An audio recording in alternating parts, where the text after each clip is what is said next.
Jai Gurudev. Welcome to all. நம்ம போன கிளாஸ்ல வந்து சனிக்கிழமை கிளாஸ்ல நம்ம 9வது அத்தியாயம் ஆரம்பிச்சோம்.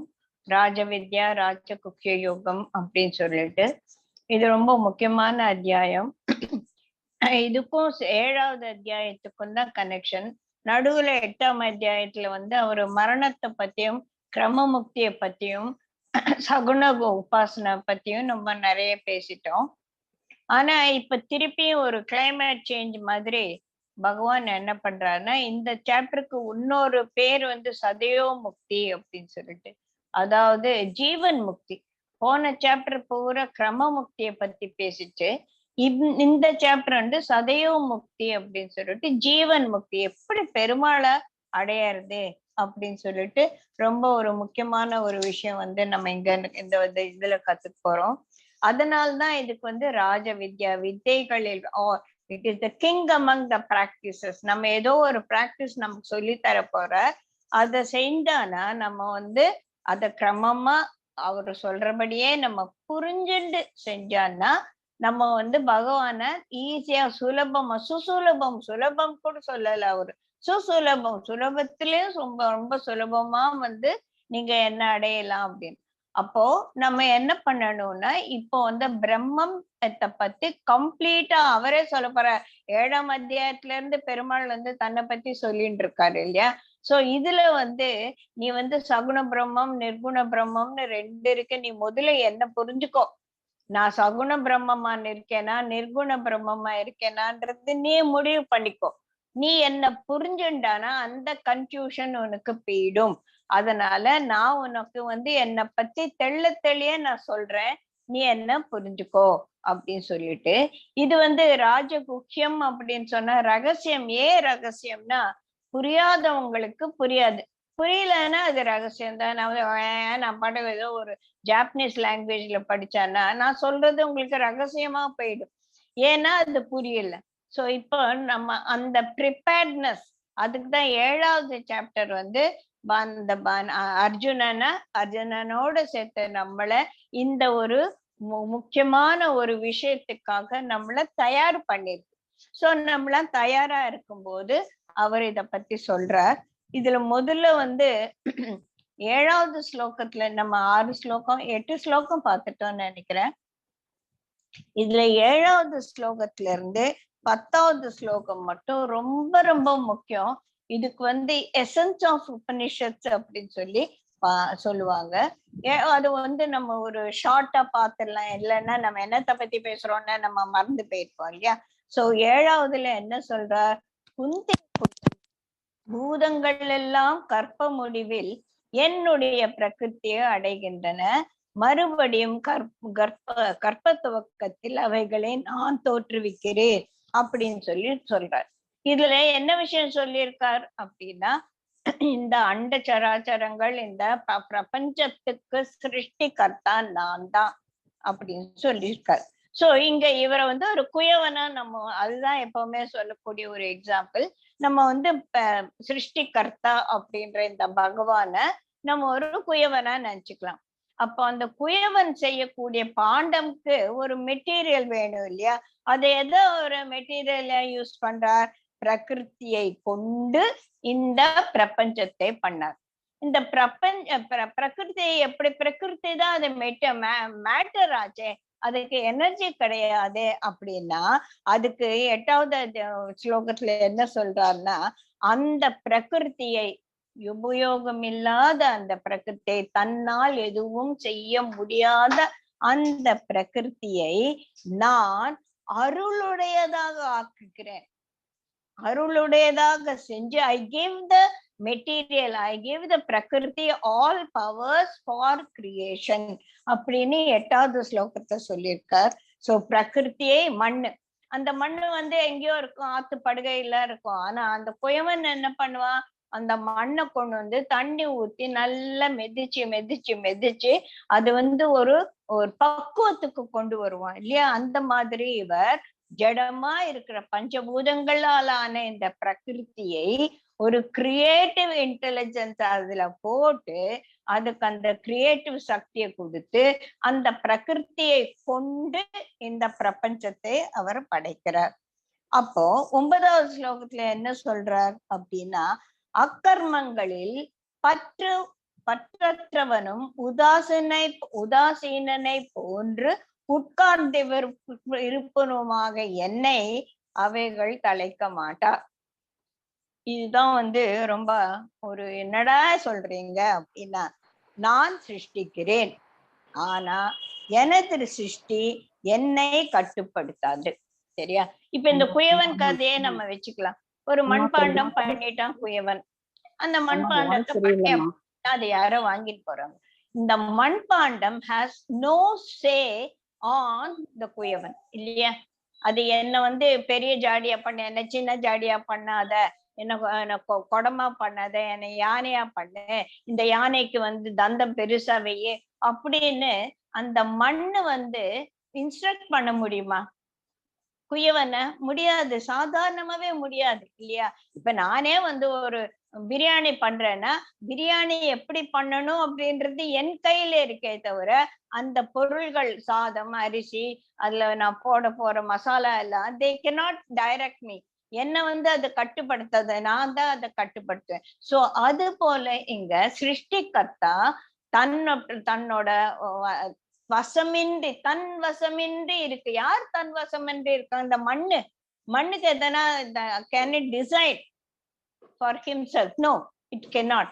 அதே மாதிரி இந்த உயிர் தொகுதிகள் எல்லாம் நான் பகவான் படைச்சா சேர வேண்டியதுதான் இந்த பூலோகத்துக்கு. நான் வரமாட்டேன், நான் அடம் முடிச்சுட்டு வீட்டுல எல்லாம் உட்கார்ற மாதிரி அந்த மாதிரி பண்ண முடியாது. பிகாஸ் அந்த ஒரு சுதந்திரம் நமக்கு கிடையாது.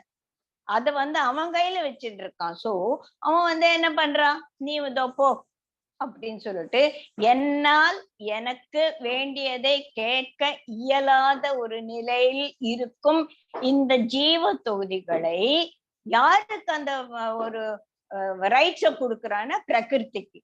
தன்வசம் இல்லாத உயிர்கள் பிரகிருத்தியின் வசப்பட்டு அவைகளை உண்டு பண்றது யாரு? பிரகிருதி.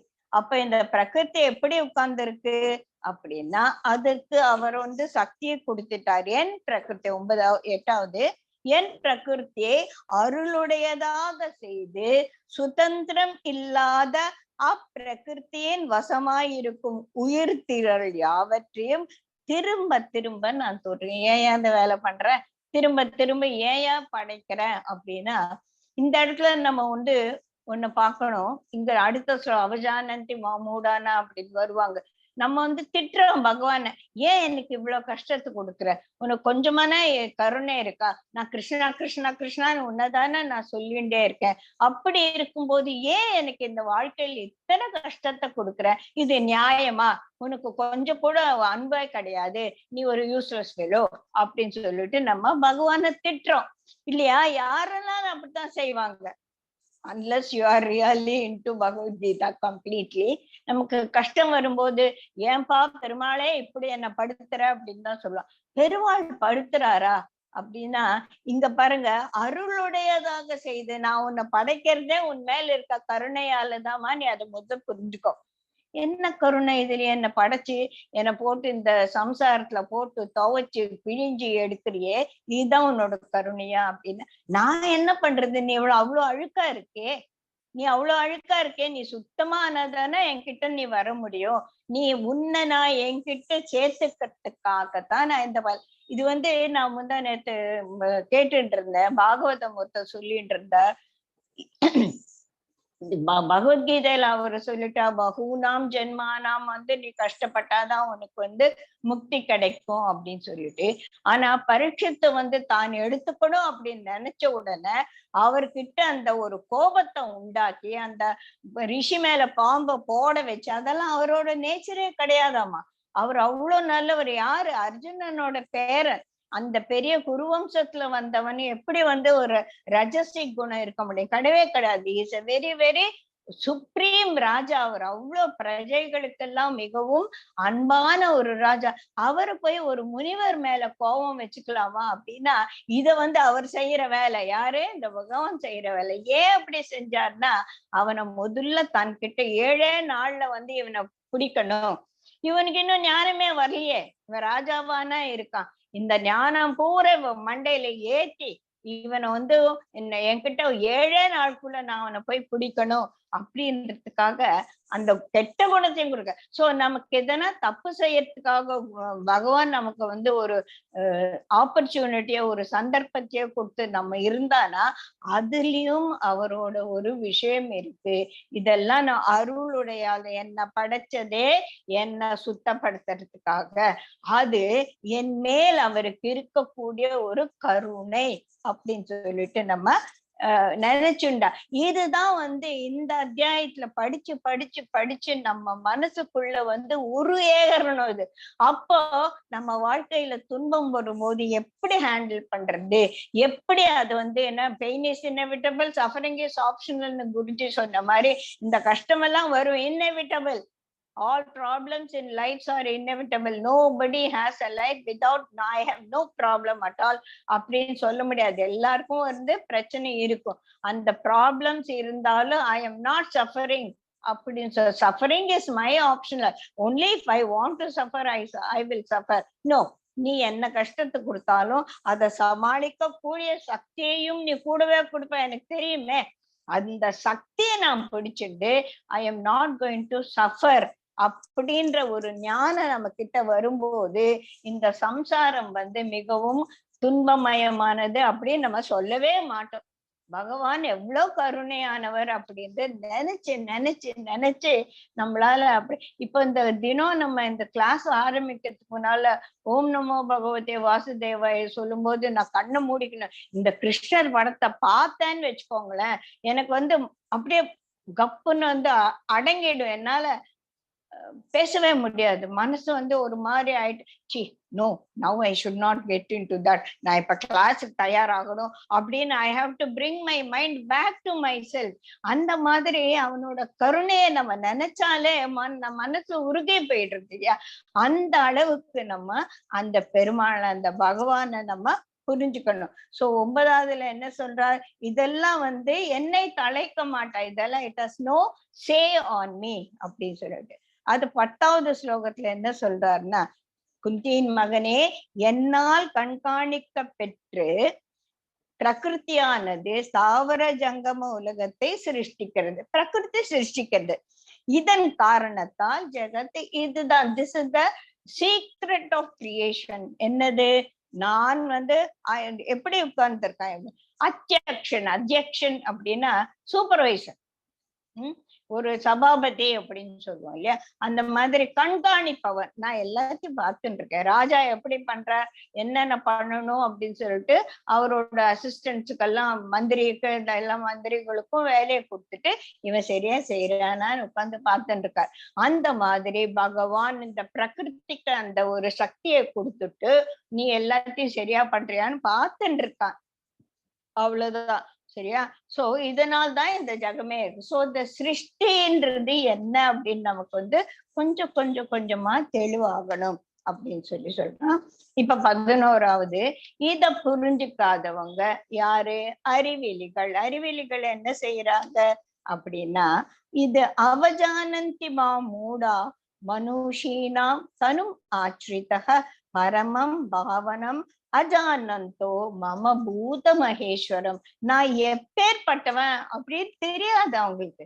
நீ அவங்களாம் என்ன நினைச்சிட்டு இருக்காங்க, இந்த தேர்தட்டுல அர்ஜுனன் காலடியில உட்கார்ந்து இருக்கானே இவன் தானே கிருஷ்ணன் அப்படின்னு சொல்லிட்டு என்னை இவ்வளவுதான் அப்படின்னு நினைக்கிறாங்க. சோ அதனாலதான் நம்ம இங்க அந்த ஒரு பகவான் வேரியஸ் அவதாரம் எடுத்த, ராம அவதாரம், கிருஷ்ண அவதாரம்னு வகை வகையா அவதாரம் எடுத்து திருப்பி திருப்பி வர்றது இந்த பூலோகத்துக்கு ஏன் வர்றாங்கன்னா, எப்படி நீ உன்னோட வாழ்க்கைய ஹேண்டில் பண்ணணும் வாழ்ந்து காட்டி நமக்கு எக்ஸ்பிளைன் பண்றாங்க. புரியுதுங்களா? சோ அத நம்ம அந்த ஒரு அவதாரத்தை வந்து அதோட நம்ம லிமிட் பண்ணிடுறோம். ராமாவதாரம் பிறந்தாரு, எல்லாம் பண்ணாரு, கல்யாணம் பண்ணிட்டாரு, ஒய்ஃப் எடுத்துன்னு போய் இதுல விட்டாரு, அப்புறமா வந்து திருப்பி வந்தாங்க, திருப்பி பட்டாபிஷேகம் பண்ணிட்டு போயிட்டாங்க. இந்த மாதிரி ஒரு ஃப்ரேம்குள்ள அவங்க லைஃப நம்ம போட்டு அடக்கிடுறோம். அது வந்து பாகவதம் படிச்சவங்களுக்கு எல்லாம் நல்லா தெரியும்னு நினைக்கிறேன். நான் அவ்வளவா படிச்சது இல்லை, ஆனா கேள்விப்பட்டிருக்கேன். கிருஷ்ணரோட லைஃப் வந்து it is a complete life. அவர் வந்து ராமர் மாதிரி ஒரு பூர்ண இதுவா இல்லாம ஒரு பூர்ண அவதாரம் அப்படின்னு சொல்லுவார்.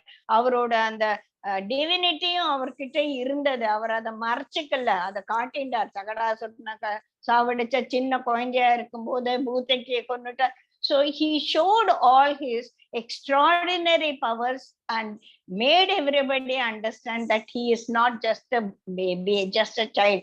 ஆனா அவர் வாழ்க்கையில ஃபுல்லா எடுத்துட்டானா அவர் படாத கஷ்டம் யாருக்குமே கிடையாது. அது அந்த கஷ்டம்னு ஒரு லிஸ்ட் போட்ட எல்லாருக்கும் இருக்கு. பிறந்தப்ப அப்பா அம்மா விட்டு எங்கேயோ போயாச்சு, ரைட்டா? சின்ன குழந்தையா இருக்கும் போதே யார் யாரோ வந்து அவரை சாவடிக்க பார்த்தாங்க. ராமர் மாதிரி அவர் வந்து தசரத மகாராஜாவோட புள்ளியா பறக்கல. ஐயோ பாவம், அவர் வந்து ஒரு கோகுலத்துல ஒரு இடையர் குலத்துல பறந்தாங்க. அந்த அவர் ஏதோ வெண்ணெயை தின்னா வெண்ணெயை திருடன்னு சொன்னாங்க. இது மட்டும் இல்ல, அவர் வாழ்க்கையில 60 பேரை கல்யாணம் 60,000 பேரை கல்யாணம் பண்ணிட்டாங்கன்னு தூத்துறாங்க. இப்படி எல்லாம் பண்றாங்க. மாமாவையே கொன்னுட்டான் அப்படின்னு சொல்லி இந்த பிரச்சனை எல்லாம் ஏன் அவருக்கு திருடன்னு கூட பேர் வருது இல்ல? சமந்தகமணிய கிருஷ்ண தான் திருடிட்டான், நீ தான் போய் கொண்டு வரணும் அப்படின்னு. சோ அவரோட குழந்தையே வந்து தொலைச்சிட்டாரு இல்லையா? குழந்தையே காணாம போயிடுது. அது எங்கேயோ மீனவர்கிட்ட வளர்ந்துடுறது. ரொம்ப வருஷம் கழிச்சுதான் இது என்னோட குழந்தைன்னு ஐடென்டிஃபை பண்ண. இந்த மாதிரி எல்லா பிரச்சனையும் வந்தது வந்து கிருஷ்ணாவதாரத்துல. சோ இதையெல்லாம் பார்த்துட்டு அவரும் நம்மள மாதிரி ஒரு மனுஷன் தான் நினைச்சிட்டு இருக்காங்க. யாரு? அறிவிலிகள். அவர்கள் எப்படி அவஜானந்தி மௌடானா மாமூடா மனுஷீம் தனுமாஸ்ரிதா பூத மகேஸ்வரர். என்னோட பூத மகேஸ்வரனான என்னுடைய பரம இயல்பை அறியாத மூடர்கள் மானுஷி தனும் ஆச்சித்த என்ன மானுட உடலை எடுத்துள்ள என்னை அவமதிக்கிறார்கள். ஏன் கிருஷ்ணா இப்படி எல்லாம் பண்ண அப்படின்னு சொல்லிட்டு என்ன அவமதிக்கிறார்கள். ஏன்னா அவங்களுக்கு தெரியல. என்ன தெரியல? இது கிருஷ்ணாவதாரத்துல இருக்கக்கூடிய பகவான் பிரம்மம். அந்த பிரம்மம் யாரு நம்ம தெரிஞ்சுக்காம வெறும் கிருஷ்ணனை மட்டும் பார்த்தானா அதுதான் வந்து நிர்குண பிரம்மத்தை நம்ம வந்து கம்ப்ளீட்டா மனசுக்குள்ள புரிஞ்சுண்டு அதை வந்து வரப்படுத்திக்கிட்டு this is what it is அப்படின்னு தெரிஞ்சுண்டு அதுக்கப்புறமா நம்ம கிருஷ்ணராவோ இல்ல குருவாவோ இல்ல முருகனாவோ இல்ல சிவனாவோ நம்ம வந்து அதை வழிபடுறதுல வந்து எந்த விதமான தவறும் கிடையாது.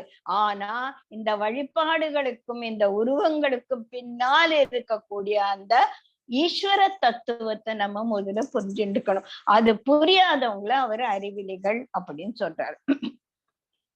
11வது, என்னுடைய பரஸ்வரூபத்தையும் நான் உயிர்களுக்கெல்லாம் ஈசனாய் இருப்பதையும் அறியாத மூடர்கள் ஒரு மானுட வடிவம் எடுத்தவன் என்று எண்ணி என்னை அவமதிக்கிறார்கள் அப்படின்னு சொல்லிட்டு பண்றாரு.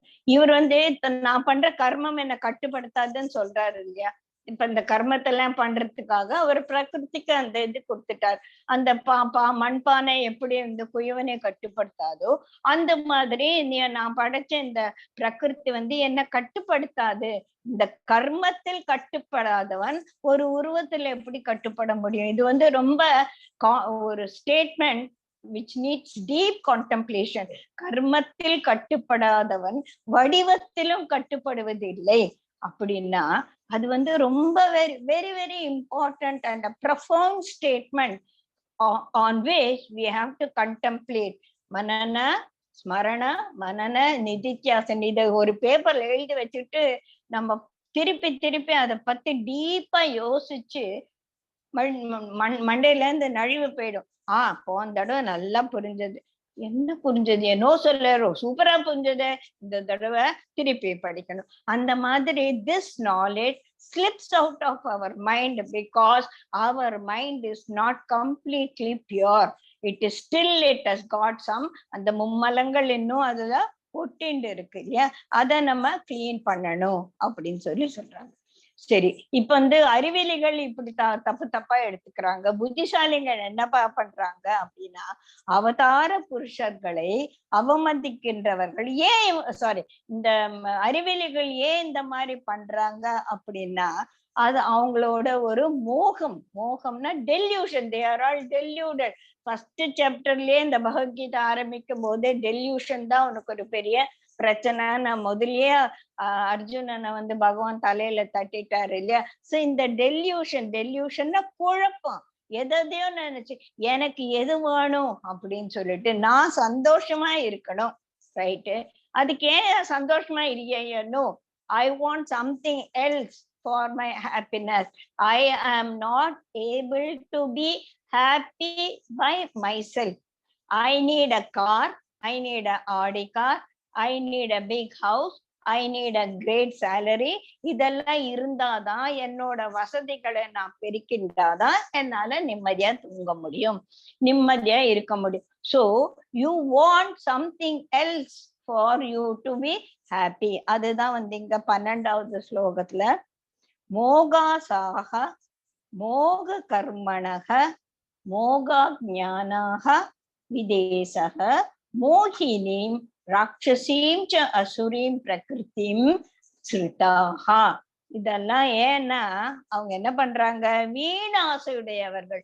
எதை பின்னாலேயே ஓடுறியே, வீண ஆசையுடையவர்கள், பயன்படா கர்மம் செய்வார்கள்.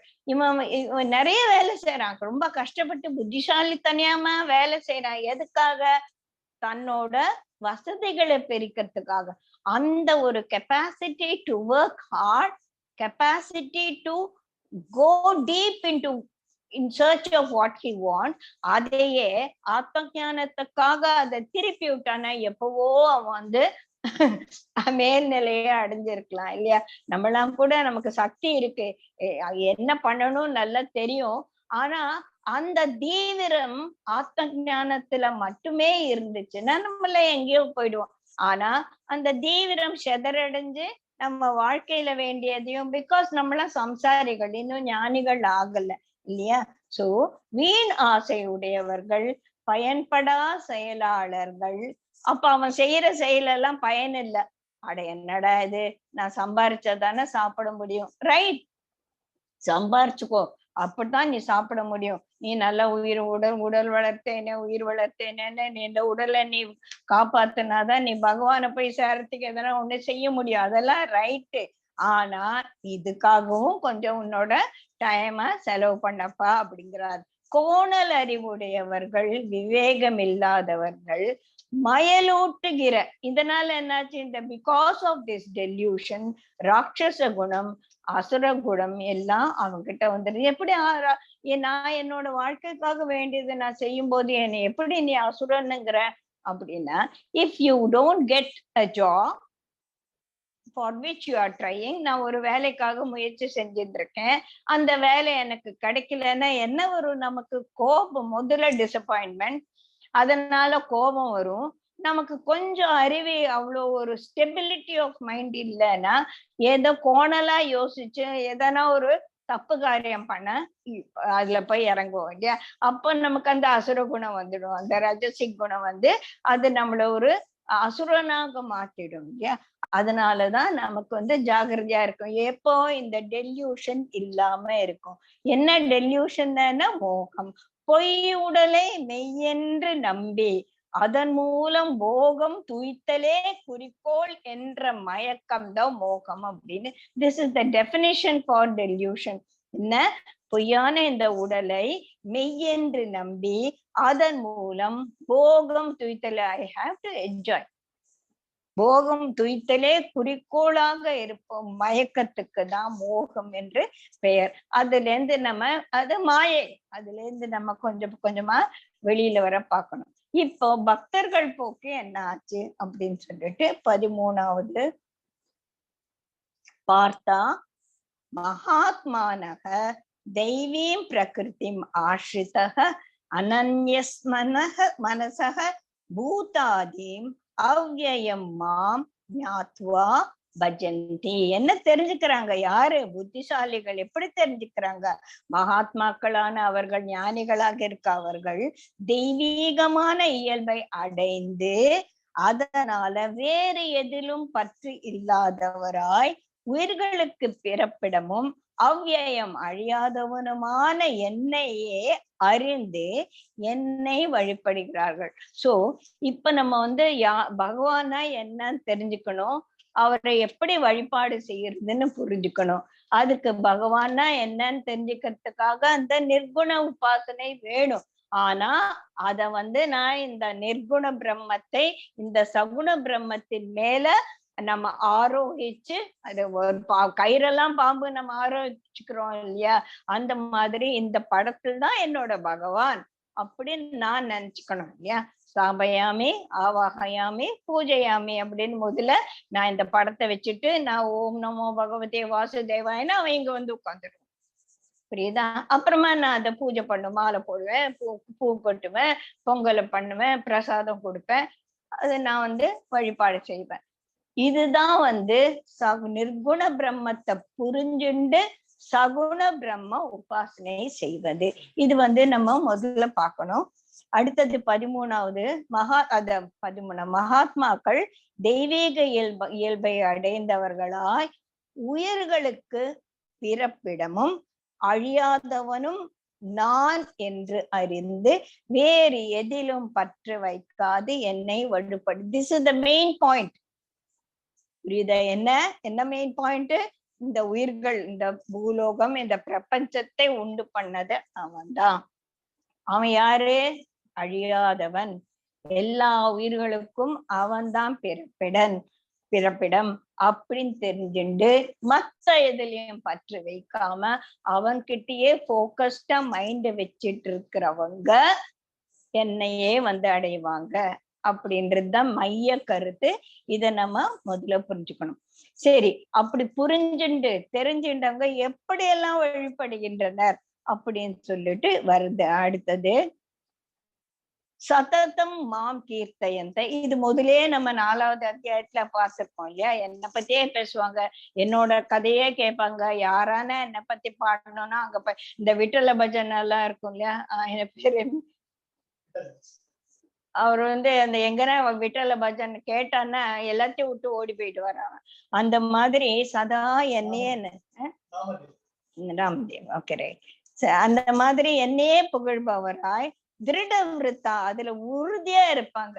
எனக்கு அது பெருமாள் பேரு வந்துட்டு யாரானா பாட ஆரம்பிச்சோன்னா அவர் பின்னாலே போயிடுவார் இல்லையா. அப்படித்தானே வந்து எத்தனையோ பக்த கதைகள் எல்லாம் நம்ம பார்த்திருக்கோம். அதற்காக முயல்பவராய் பக்தியுடன் நமஸ்யந்த என்னை நமஸ்கரிப்பவர்களாய் நித்திய யுக்தாக நித்திய யோகிகள் மாம் உபாசத்தே என்னையே உபாசிக்கிறார்கள். எப்பொழுதும் என்னை புகழ்பவராயும் உறுதியான விரதத்தோடு முயல்பவராயும் பக்தியுடன் நமஸ்கரிப்பவர்களாயும் நித்திய யோகிகள் என்னை உபாசிக்கிறார்கள் அப்படின்னு சொல்லிட்டு 14வதுல சொன்னாங்க.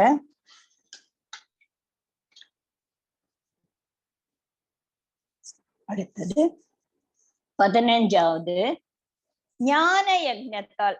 இந்த யஜ்ஞம்னா என்னன்னு பார்த்தோம். அது இப்ப நமக்கு எல்லாம் யஜ்ஞம்னா நல்லா தெரிஞ்சுடுத்து. ஞான யஜ்ஞம் அப்படின்னா ஞான கனல், எனக்குள்ள இருக்கக்கூடிய அந்த ஞான கனல் அத வந்து I keep it alive always. ஞான யஜ்ஞத்தால் வேட்பாளர்களாகிய ஏனையவர்களும் என்னை ஒன்றாய் வேறாய் பலவாய் இத்தனை விதங்களில் உபாசிக்கிறார்கள். அனன்யே அப்பிச்ச, மத்தவங்களும் யாரே முதல்ல என்ன பண்ணோம், என்னன்னே பாடி என்னையே பாடிட்டு இருக்கவங்க ஒரு குரூப். அதை தவிர மத்தவங்க என்ன பண்றாங்கன்னா அனன்யே அப்பிச்ச ஞான யக்னேன யஜந்தக மாம் உபாசத்தே ஏகத்வேன பிருத்தத்வேன விஸ்வதோமுகம் பகுதா. இங்கதான் வந்து எல்லாத்துக்கும் இடம் கொடுக்கிறாருங்க. ஏகத்வேன பிரதித்வேன, ஏக அத்வைத்தத்திலேயாவது இல்ல என்ன தவிர நான் வேற பகவான் வேற. அப்படி அத்வைத்தத்துல என்ன சொல்றாங்க, எல்லாம் ஒண்ணு, இருப்பது ஒண்ணுதான், நீயும் அதுதான், நானும் அதுதான், அதுவும் நீதான் அப்படின்னு சொல்லிட்டு அத்வைத்த பிரின்சிபல். அது என்ன சொல்றது, ஒன்றாய் என்னும் அத்வைத்த பாவனை, பரமாத்மா ஒன்று தான் உள்ளது அப்படின்ற தே ஆர் வெரி ஸ்ட்ரெட், அது அத்வைத்திகள். சரியா? அடுத்தது பிருத்தத்வேன, வேறாய் இருக்கும் துவைத பாவனை. அது என்னன்னா, ஆண்டவன் வேற, நான் வேற, நான் ஆண்டவனுக்கு அடிமை அப்படின்றது மத்வாச்சாரியோட துவைத்த பிரின்சிபல். அதை தவிர ராமானுஜரோட ஒரு விசிஷ்டாத்வைத்த பிரின்சிபலும் இருக்கு. எல்லாம் ஒண்ணுது, பலவாய் உள்ள எல்லா அங்கங்களும் ஒரு புருஷனை சார்ந்தது அப்படின்றது விசிஷ்டாத்வைத்த கருத்து. நீ எப்படின்னா நீ அத்வைத்தமா படிச்சுக்கோ, இல்ல துவைத்தத்திலேயே நம்பிக்கை வச்சுக்கோ, இல்ல விசிஷ்டாத்வைத்தையுமே வச்சுக்கோ, எப்படியோ எல்லாமே இந்த ஞான யஜ்ஞமாக ஆகிறது. ஞான யஜ்ஞத்தால் வேட்பவர்களாகிய ஏனையவர்களும் என்னை ஒன்றாய், அத்வைத்தம் வேறாய், துவைத்தம் பலவாய், விசிஷ்டாத்வைத்தம், இத்தனை விதங்களில் அவர்கள் என்னை உபாசிக்கிறார்கள். இந்த மாதிரி எல்லாம் இப்போ பாருங்க, முதல்ல என்ன சொன்னாரு, இந்த மிகவும் முக்கியமான ஒரு யோகம் அப்படின்னு சொல்லி ராஜ வித்யா, அது ரகசியம், அது ஏன் ராஜ வித்யை அப்படின்னு எல்லாம் சொல்லிட்டார். சொல்லிட்டு he started explaining about that secret. அந்த ரகசியத்தை பத்தி சொல்ல ஆரம்பிச்சார். என்ன ரகசியம்?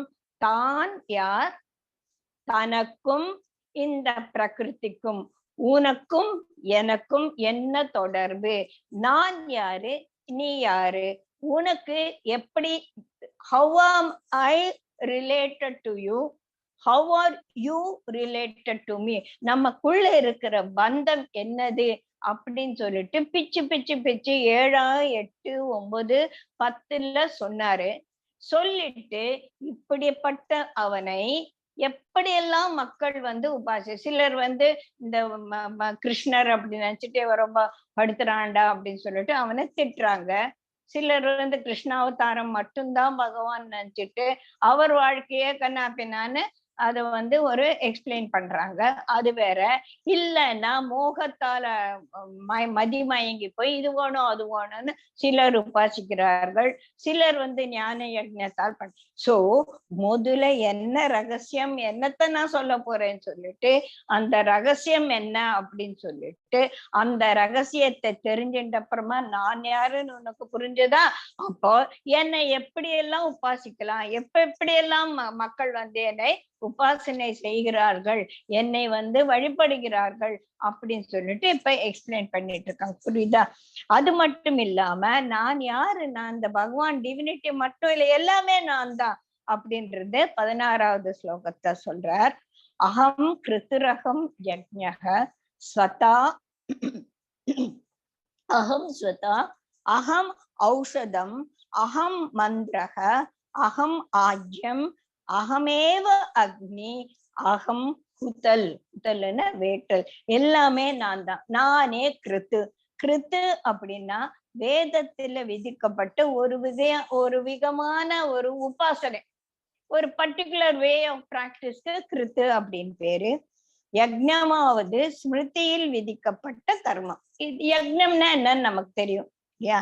பித்ருக்களுக்கு படைக்கப்படும் உணவுக்கு ஸ்வதா அப்படின்னு பேர். பித்ருக்களுக்கெல்லாம் நம்ம வைப்போம் இல்லையா, படையல் அப்படின்னு சொல்லுவோம்ல, அதுக்கு ஸ்வதா பேரு.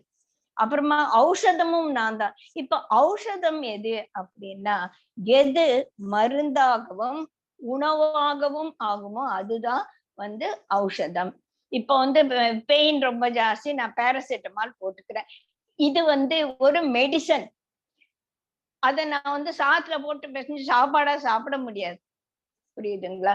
So that which cannot be, which can be taken for relief of, ஏதோ ஒரு விஷயத்தை சரி பண்றதுக்கு நான் வாங்கிக்கலாமே தவிர அதுக்கும் என்னுடைய உணவுக்கும் சம்பந்தம் கிடையாது. ஆனா இப்ப மிளகு, இஞ்சி இந்த மாதிரி எல்லாம் பண்ணா அது வாயுக்கு இஞ்சி ரொம்ப முக்கியம். அதை நான் சட்னியாவும் பண்ணலாம், மசாலாவிலையும் அரைச்சு போடலாம், என்னோட சாப்பாடாகவும் வச்சுக்கலாம், அதே மாதிரிதான் மிளகு ரசத்துல போட்டா சூப்பரா இருக்கும் ரசம். அதனால ரசத்துல தினம் மிளகு போடும்போது அது நம்மளோட வாயு தொந்தரவுகள் எத்தனையோ தொந்தரவுகளை நம்ம இந்த மாதிரி ஔஷதம் என்பது மருந்தாகவும் உபயோகிக்கப்பட்டலாம். அதை சாப்பிட்டாலும் ஒரு பிரச்சனையே கிடையாது. அதுதான் ஔஷதம். அந்த மாதிரி ஔஷதமாக நான் இருக்கிறேன் அப்படின்னு சொல்லி சொல்றார்.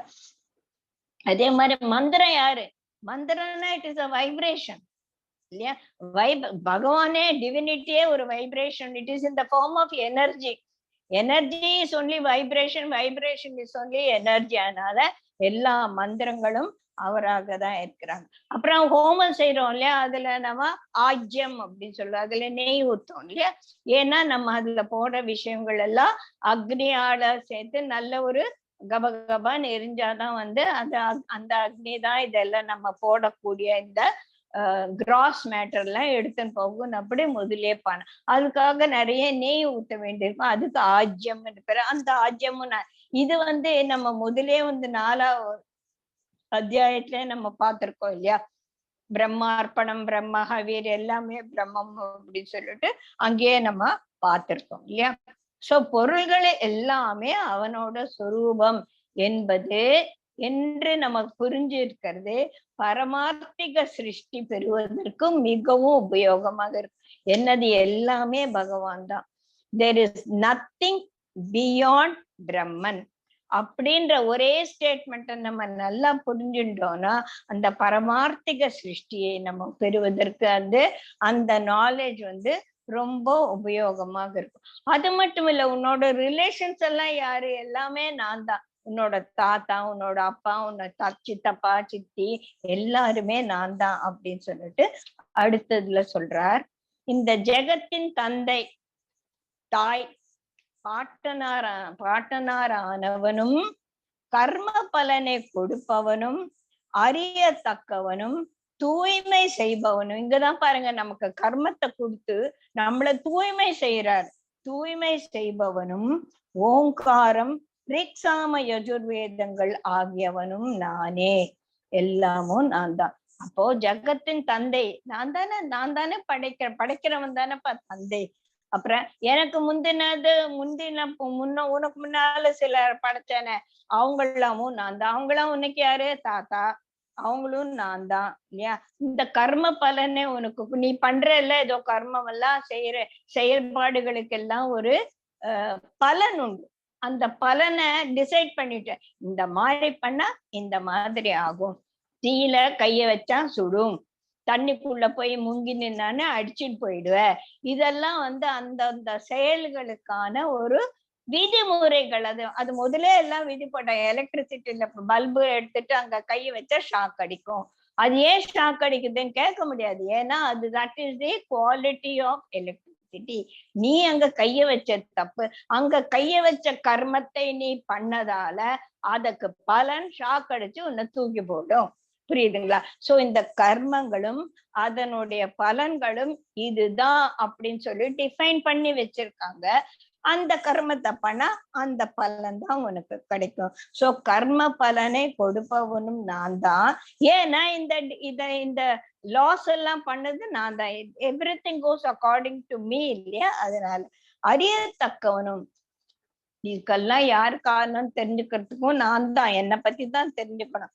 தூய்மை செய்பவனும் ஓங்காரம், ரிக்ஸாம யஜுர்வேதங்கள் ஆகிய வேதமே நான் தான் அப்படின்னு சொல்லி அடுத்ததுல சொல்றார். இப்போ அடுத்தது ரொம்ப முக்கியமான பகவான், பாகவதம், பக்தர்கள் எல்லாமே ஒன்றுதான்.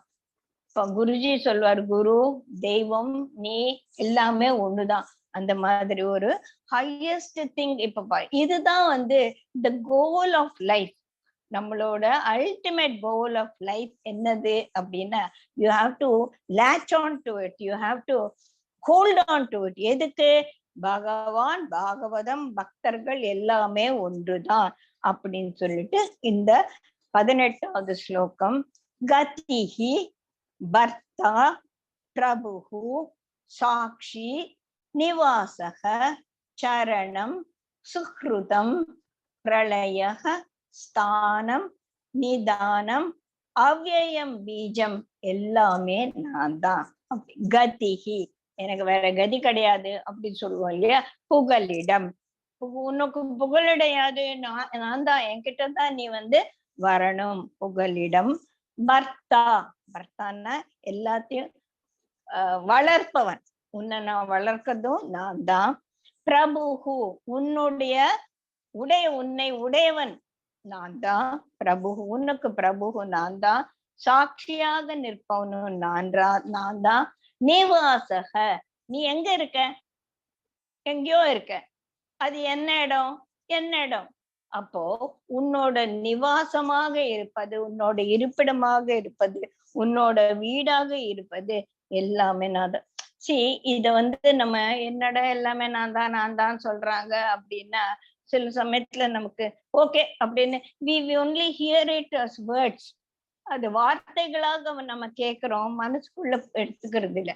இதுக்கு என்ன பண்ணணும்னா ஜஸ்ட் ஸ்பேஸ புரிஞ்சுக்கோங்க. வெளி ஆகாச தத்துவத்தை நம்ம புரிஞ்சுக்கணும். இப்ப இது எல்லாமே ஆகாச தத்துவத்தின் மேல ஏற்றி பார்க்கலாம் பாருங்க.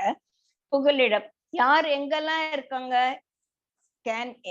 ஏதாவது அந்த ஸ்பேஸ தவிர வேற இடத்துல இருக்க முடியுமா?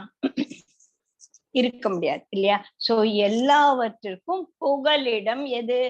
ஸ்பேஸ், ஆகாச தத்துவம். நம்மளாம் எங்க, நான் இத்தினூண்டு 5 வயசு குழந்தையா இருந்த வளர்ந்தேன். இப்ப இன்னைக்கு 72 வயசு, இவ்வளவு பெருசா இருக்கேன். நான் எப்படி வளர்ந்தேன்? இந்த பஞ்சபூதங்களால் ஆக்கப்பட்ட இந்த உடல் வளர்ந்தது. இந்த பஞ்சபூதங்கள் எங்க இருந்தது? அந்த ஆகாச தத்துவத்துலதான் இருந்தது. ஆகாச தத்துவம் தான் இதையெல்லாம் வச்சுன்றது. அப்ப என்னை வளர்த்தது யாரு? அந்த ஆகாச தத்துவம். எனக்கு where do I belong to? ஆகாசத்துக்கு. ஸ்பேஸ் தான், I belong to the space. So அதுதான் எனக்கு பிரபுவாகவும் இருக்குது. நான் பண்றதெல்லாம், நான் வளர்ந்தேன், நான் 16 வயசுல இருந்தேன், நான் ஸ்கூலுக்கு போனேன், நான் காலேஜுக்கு போனேன், நான் கல்யாணம் பண்ணிட்டேன், இதெல்லாம் பார்த்துட்டே இருந்தது யாரு? ஸ்பேஸ். ஏன்னா everything happened in the space. Space, இந்த ஸ்பேஸ்ல நான் சென்னை ஸ்பேஸ்ல இருந்தேன், வாணியம்பாடி ஸ்பேஸுக்கு போனேன் அப்படின்னு there is no demarcation or any bifurcation for the space. So எங்க இருந்தாலும் ஒரே ஸ்பேஸ் தான். சோ எல்லா இடமும் நான் எங்க போனாலும் அது அவனோட இடம், அது ஸ்பேஸ். சோ நம்ம அவனோட இடம் புரிஞ்சுக்காம ஸ்பேஸ் புரிஞ்சுக்கிறது நமக்கு ஈஸியா இருக்கும். அப்படி புரிஞ்சுண்டு அப்புறமா அதை பகவானுக்கு நம்ம எக்ஸ்ட்ராபோலேட் பண்ணோம்னா நமக்கு ஈஸியா புரியும்.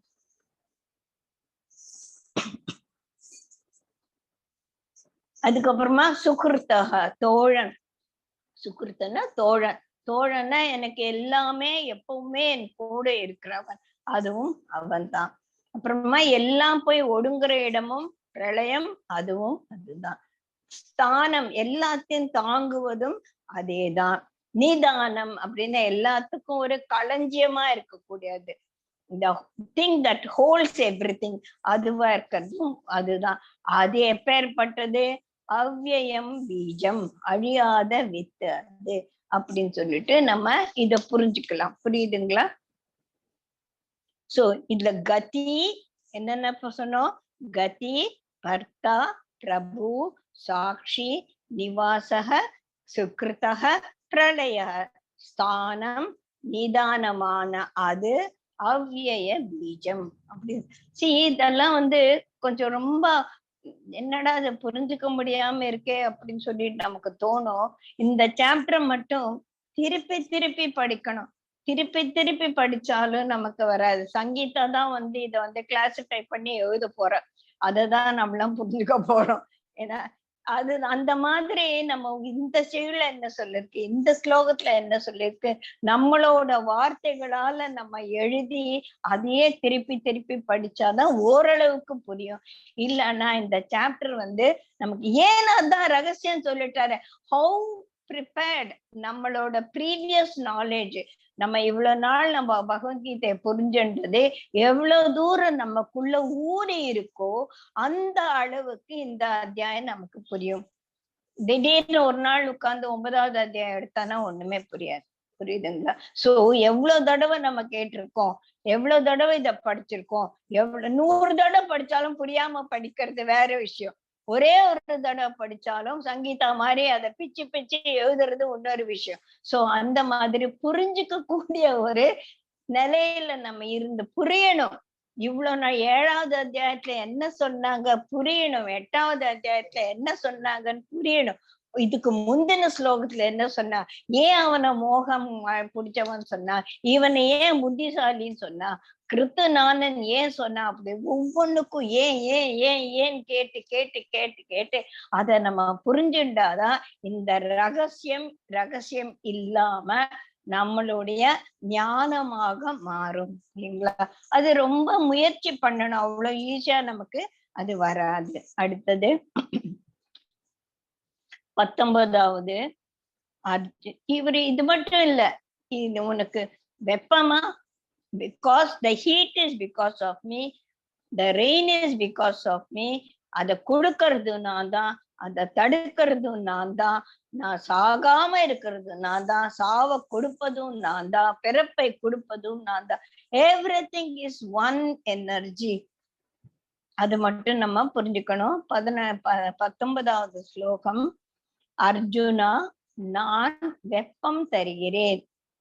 எப்படி வெப்பம் தருகிறேன்? சூரியனை நீ படைச்சிட்ட, சூரியன் வெப்பம் தருது. அந்த வெப்பத்தாலதான் உயிர்கள் எல்லாம் பழையது. ஒரு மழை காலம் வந்தாலே வீடெல்லாம் மூஞ்ச காலம் பிடிச்சு போயிடுறது இல்லையா? சோ இதெல்லாமே சுத்தப்படுத்துறது கூட அந்த வெயில் வேணும், அந்த சூரிய ஒளி வேணும். அந்த சூரியனுக்கு அந்த ஒளியை கொடுத்தது அந்த ஈஸ்வர தத்துவம். சோ சூரியனை கொண்டு பகவான் வெப்பத்தை உண்டு பண்ணுகிறார். அப்புறமா வருண பகவான் ஒரு டெமிகாட் இல்லையா? அதனால மழையை கொடுக்குறான். மழையை நிப்பாட்டுறதும் மழையை கொடுக்கறதும் ஒரே எனர்ஜி தான். சாகாமையும் சாவும், சத்தும் அசத்தும். இங்க அசத்து கூட அதுதான். அசத்து இட் இஸ் பகவானை தவிர்த்தது. சத்தெல்லாம் பகவானு, அசத்தெல்லாம் நான் பகவான் அப்படின்னு ஒரு நான் பகவான்ற ஒரு கேட்டகரியே கிடையாது. அப்படி இருக்கும்போது அந்த அசத்து கூட அந்த பகவானாதான். சோ சத்தும் நானு அசத்தும் நானு அப்படின்னு சொல்லிட்டு இங்க ரொம்ப இதுவா சொல்லியிருக்காங்க. சாகாமை சாவு இரண்டுமே சாகாமைன்னா என்ன? பர்மனன்ட், அவ்வியமா இருக்குது. அவ்வியமா நான் இருக்கேன்னா, நான்ன்றது இந்த உடல் நினைச்சா அது சாகக்கூடியது. நான் என்பது ஆத்மான்னு நினைச்சா அது அவ்வியம், அது அழியாதது. அப்புறமா நான் அந்த 4வது ஸ்லோகத்திலே பார்த்தேன், இதெல்லாம் அவ்வியம். சாரி, போன அத்தியாயத்துல பார்த்தோம், பிரம்மனோட சேர்ந்து எல்லாமே சோ அவ்வியமா இருக்கக்கூடிய இந்த ஆத்மா இதுதான் பெரிய அவ்வியம் கிடையாது. நீங்க பிரம்ம ஞானாவளி அப்படின்னு சொல்லிட்டு ஆதிசங்கரர் இதுன்னு ஒண்ணு இருக்கும், அசங்கோகம் அப்படின்னு சொல்லிட்டு அது அந்த ஒரு பாட்டு கேட்டாலே நமக்கு எல்லாமே புரிஞ்சு போயிடும். எதோடையும் நான் சம்பந்தப்பட்டவன் அல்ல. அசங்கோகம் புனக புனக சச்சிதானந்த ஸ்வரூபம். நான் தான் சச்சித அன்அட்டாச். அசங்கோகம் அப்படின்னா எதோடையும் நான் சம்பந்தப்படாதவன், unattached. I am unattached, always I am free. யார் அது? அதுதான் அந்த பிரம்மன். பிரம்மனை கட்டுப்படுத்தக்கூடியது எதுவுமே கிடையாது. அதனால அந்த பிரம்மன் இஸ் ஆல்வேஸ் ஃப்ரீ. ஆல்வேஸ் ஃப்ரீயா இருக்கும்போது சச்சித் ஆனந்த ஸ்வரூபமாவே அது இருக்கு. நித்திய சுத்த விமுக்தோகம். அது எப்படி? It is free from maya. நித்திய, இட் இஸ் ஆல்வேஸ் பிரசன்ட். சுத்த, இட் இஸ் சோ பியூர். விமுக்தோகம், I am free from what? Maya. நிராகாரோகம், I have no form, formless. நான் அவ்யயக, எட்டர்னல். சோ இந்த மாதிரியான ஒரு குவாலிட்டிஸ் அந்த இது ஆதிசங்கரோட நீங்க யூடியூப்ல போய் கேட்டு பாருங்க, ரொம்ப நல்லா இருக்கும். நம்ம அட்வான்ஸ் கோர்ஸ் பண்ணவங்களுக்கு எல்லாம் நல்லா தெரியும். அந்த ஹாலோ அண்ட் எம்டி மெடிடேஷன் முடிஞ்ச அப்புறமா அசங்கோகம்னு குருஜியோட வாய்ஸ் வரும். we will all be waiting for that. அப்பாடா இந்த இது முடிஞ்சது அப்படின்னு சொல்லிட்டு அட்வான்ஸ் கோர்ஸ் பண்ணவங்களுக்கு எல்லாம் நல்லா தெரியும். அந்த குருஜி வாய்ஸ்ல அந்த அசங்கோகம் வந்து ரொம்ப அழகா இருக்கும். So it is a infinite bliss. இதெல்லாம் அந்த நம்ம நிராகாரம் அப்படின்னு சொல்றோமே, பகவானுக்கு நிர்குண பிரம்மத்துக்கு வந்து குணமே கிடையாது அப்படின்னு சொன்னாலும் இந்த குணத்தெல்லாம் நம்ம இருக்கு அப்படின்னு சொல்றோம். சோ இப்ப இந்த நிர்குண பிரம்மம்ன்றதே நம்மளால புரிஞ்சுக்க முடியல. பாருங்க எவ்வளவு காம்ப்ளிகேட்டடா இருக்கு. இந்த பிரம்மத்தை புரிஞ்சுக்கிறது வந்து அவ்வளவு சுலபமே கிடையாது. நிராகாரம் அப்படிங்கிறோம், எவர் பிளிஸ்ஃபுல் அப்படின்றோம், சச்சிதானந்த ஸ்வரூபம், அப்புறமா நிர்குணம் அப்படின்னு சொல்றோம், குணமே கிடையாது. அப்ப இதெல்லாம் என்ன குணம் இல்லையா அப்படின்னா நிர்குணம் தான். ஆனா இதெல்லாம் அவனோட குணம். பிரம்மத்துக்கே வந்து எல்லா நற்குணங்களும் நிறைய பெற்றவன் அப்படின்னு சொல்லிட்டு அதுக்குனால இதெல்லாம் நமக்கு புரியறது இல்ல. அதனால்தான் அத விஷ்ணு அப்படின்னு சொல்லிட்டோம், பகவான்னு சொல்லிட்டா விட, இந்த பிரம்மன் சொல்றதை விட விஷ்ணுன்னு சொல்லிட்டோம்னா இதெல்லாம் நமக்கு புரியுது. Oh very very good very good. இந்த ஆனா அந்த விஷ்ணுன்ற ஒரு உருவத்தை ராமராவோ கிருஷ்ணராவோ நம்ம அந்த சட்டத்துக்குள்ள வச்சுட்டோம்னா நம்மளால அதை தாண்டி போக முடியறது இல்ல. அதனாலதான் நம்ம வந்து மாற்றிண்டு. So we are caught in between சகுண பிரம்மம் நிர்குண பிரம்மம் ரெண்டுக்கும் நடுவுல மாட்டிண்டு இதுவா அதுவா அதுவா இதுவா இது நான் இது புரியலையே, இது புரிஞ்சுக்கணும்னா நீ சகுண பிரம்மத்துக்கோ, அங்க போனா நிர்குணன்றிய அது சர்வ வியாபியா எப்படி இருக்க முடியும்? ஒரு மேட்டர் கேன் நெவர், இந்த பாட்டில் வந்து நான் இங்க வச்சா அது இங்கதான் இருக்கும், இங்க வச்சோன்னா இந்த வீடு பூரா இந்த ரூம் பூரா அதுவாதான் இருக்கும்னா எனக்கு புரிய மாட்டேங்கிறது இல்லையா? அதே நான் லைட் போட்டேன்னா ரூம் பூரா வெளிச்சம் வருது ஒரு லைட்டு. சோ லைட் இந்த மாதிரியா கிடையாது, இதுவும் லைட்டு ஒண்ணா. இந்த மாதிரி எல்லாம் நம்ம யோசிக்க யோசிக்க யோசிக்க திங்ஸ் பிகம் சோ காம்ப்ளிகேட்டட். அதனால நம்ம திருப்பி திருப்பி திருப்பி we should go to understand the நிர்குண பிரம்மம், understand the பிரம்மம் in all perspective. அதுக்கப்புறமா அந்த சகுண பிரம்ம உபாசனைக்குள்ள கொண்டு வரும்போதுதான் நமக்கு வந்து அது வந்து கொஞ்சம் நல்லா புரியும். அடுத்தது 20, 21 வந்து போக பிரியர்கள். இப்ப பாருங்க, இந்த ஞானிகளும் போக பிரியர்களும் மோகம் அடைந்தவர்களுக்கும் மாத்தி மாத்தி மாத்தி அவர் வந்து எக்ஸ்பிளைன் பண்ணிட்டே வர்றார். அடுத்தது வந்து போக பிரியர்களின் பாங்கு. போக பிரியர்கள்னா those who want to have enjoyed life, அவங்கள பத்தி இங்க சொல்றாரு. என்ன சொல்றாங்கன்னா, 3 வேதங்களை அறிந்தவர்கள் யாகங்களால் என்னை பூஜித்து சோமபானம் செய்து ஆபத்தினின்று விடுபட்டவர்களாய் வானுலகுக்கு ஏகுதலை வேண்டுகின்றனர். அவர்கள் புண்ணியமயமான தேவேந்திர லோகத்தை அடைந்து ஸ்வர்க்கத்தில் திவ்யமான தேவ போகங்களை அனுபவிக்கின்றனர். இது பாருங்க, இங்க வந்து கிரம முக்திக்கு திருப்பி போயிட்டார், பிரம்மலோகத்துக்கு போய். இது வந்து ஜீவன் முக்தி கிடையாது, இது பிரம்மத்தோட ஐக்கியமாற கதை கிடையாது. என்ன பண்றாங்க, வேதங்கள், இந்த 3 வேதங்களை வந்து நல்லா வந்து அவங்க திரைவித்யானா 3 விதமான வேதங்களை வந்து அவங்க நல்லா ஊரு போட்டு, இந்த வேதங்கள் இங்க சொல்லப்பட்ட விஷயம் வந்து கர்ம காண்டம். ஏன்னா அவங்க வந்து இந்த மாதிரி போறதுக்காக சில ப்ராசஸஸ்ல எல்லாம் அவங்க ஈடுபடுறாங்க. அந்த ப்ராசஸஸ்ல ஈடுபடும் போது அவங்கள இந்த ஞான பாதையில எடுத்துட்டு போகணும், புரியுதா? சோ இந்த வேதங்களை நல்லா அறிஞ்சு அதுக்காக அதுல சொன்ன யாகங்கள் எல்லாம் சூப்பரா பண்ணி அங்க போயிட்டு வந்து, அப்ப அவங்க வந்து சோம்பானம் அருந்தருது அப்படின்னு சொல்லிட்டு ஒரு பிராக்டிஸ் இன் ஆல் தோஸ் ப்ராசஸஸ்ல அதை செஞ்சு இந்த பூலோக வாழ்க்கையிலிருந்து விடுபட்டு இவங்க எங்க போவாங்க, இந்திரலோகம். இப்போ நம்ம பூலோகத்துக்கு மேல இருக்கக்கூடிய வேரியஸ் அதர் லெவல்ஸ்க்கு ஹையஸ்ட் இஸ் இந்திரலோகம். அங்கதான் போனா எல்லாத்தையும் அனுபவிக்கலாம் அப்படின்னு சொல்லிட்டு அங்க போய் எல்லாத்தையும் ஜாலியா அனுபவிக்கிறாங்க. ரொம்ப ஊர்வசி எல்லாம் டான்ஸ் ஆடுறாங்க, எல்லாத்தையும் பார்த்து வாழ்க்கைய அனுபவிக்கிறாங்க. அங்க போயிட்டு அந்த இந்திரன் அனுபவிக்கிற போகங்களை எல்லாம் கூட இவங்க யாரு, இந்த 3 வேதங்களில் சொல்லப்பட்ட கர்மகாண்டத்தில் சொல்லப்பட்ட எல்லா யாகங்களையும் செய்தவர்கள். இவங்க வந்து பிரம்மத்தோட சேரணும் அப்படின்னு பெருமாளை வந்து பகவான வந்து பிரம்மத்தை வந்து உபாசிக்கல, இவங்க தங்களுக்கு வேண்டிய ஒரு இடத்துக்கு போகணும், வேற வித உபாசனை செய்தாங்க. அதனால அங்க போனாங்க. அடுத்தது 21வது, அவர்கள் அந்த அகன்ற வானுலகை அனுபவித்து அங்கேயே இருப்பாங்களா? கிடையாது. அவங்க செய்த புண்ணியம் தீர்ந்த அப்புறமா அந்த கல்லை தூக்கி போடும்போது விசை இருக்கிற மட்டும் மேல போக, விசை முடிஞ்ச அப்புறமா வரும்ல, அந்த மாதிரி இவங்களோட புண்ணியம் தீர்ந்த பிறகு திருப்பியும் இங்க வந்துதான் ஆகணும். இதை தவிர பிரம்மலோகத்துக்கு போறவங்க வர்றதில்ல. ஆனா அவங்க வர்றது இல்லையே தவிர பிரம்மத்தோட ஐக்கிய இது பகவானோட பிரம்மத்தோட ஐக்கியம் ஆகல, பிரம்மனோட உட்கார்ந்து இருக்காங்க. புரியுதா? ரைட்.